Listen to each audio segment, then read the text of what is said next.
Self-driving cars could make cities more livable, sustainable, equitable, and just. Fully automated self-driving cars will be available for sale in cities by 2020. They have very different economics than our current cars, and so won't fit in well with today's rules of play. I see two distinct possibilities for our automated car future: heaven or hell. We get to choose. Forward-thinking leadership is going to make all the difference. We get hell by taking a wait-and-see approach. In this future, people buy AVs instead of today's cars. For trips, once you get to your destination, instead of paying for parking downtown, it'll be cheaper to have your empty AV circle the block or drive back home.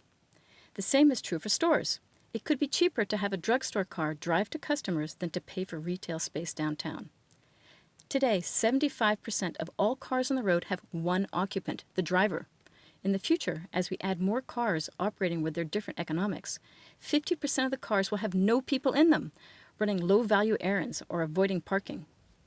Meanwhile, all the taxi, bus, shuttle, and truck drivers will lose their jobs. We'll also lose about 60% of our tax revenue that finances road infrastructure, because AVs are electric, don't park, and don't get parking tickets. Our roads and bridges get a whole lot worse. We definitely don't want the hell scenario. We get heaven by taking a proactive approach. Over 1 million people in U.S. cities are already car sharing. And in San Francisco, 50% of the people using ride-hailing apps now share their trips with another passenger who is a stranger.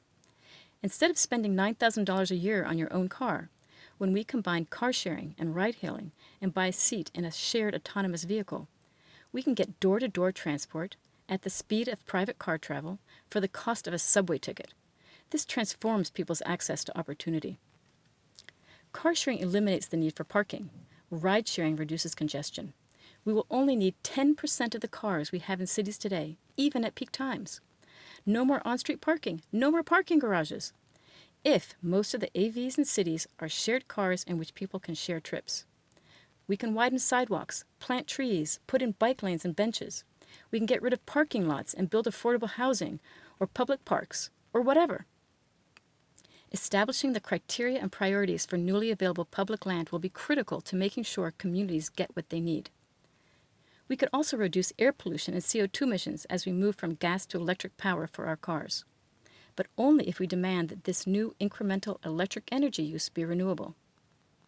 Happily, electric AVs will pay their fair share for road and bridge repair because we will have made and created new user fees that apply to them. We'll discourage empty zombie cars and make it more expensive to drive than to park. But wait, what about all those people who used to drive, repair cars, pump gas, design, and build cars for a living? They worked hard and their jobs disappeared almost overnight.